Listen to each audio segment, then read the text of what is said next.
My name is Anastasia Lin. I'm a Canadian actress, and I'm a beauty queen. The Chinese government declared me persona non grata. That's the highest level of diplomatic punishment. I'm probably the only beauty queen in history who's ever been declared a persona non grata. I was born in China, in Hunan province. I was a model student. It's that I was a student leader. One of the things I did at school was to enforce ideological conformity among my classmates. I made my fellow classmates watch hatred propaganda attacking the so-called government's enemy. And I moved to Canada when I was 13. Only then did I realize the extent of my indoctrination.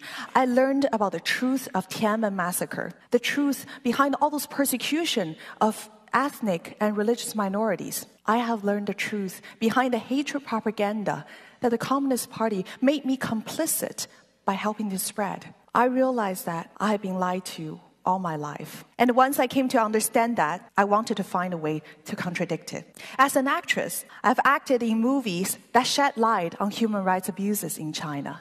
I have testified in legislatures all around the world. I started on a journey to use the Miss World pageant to shed light on the abuses in China. Miss World pageant has the motto, beauty with purpose. I won Miss World Canada. And immediately after my win, my father was paid a visit by the China's security force. Under great pressure, he tried to have me abandon my human rights concern. It is the most horrifying experience to know that a person who once made you feel safe is now in danger. It's a common experience for Chinese people all around the world. We even have a saying these days. It's called being invited to tea.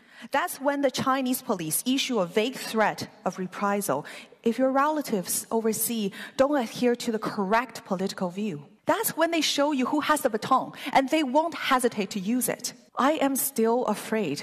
I am still concerned about my father's livelihood in China, but as I reflected on what to do, it became clear that silence helps no one. Silence feeds terror.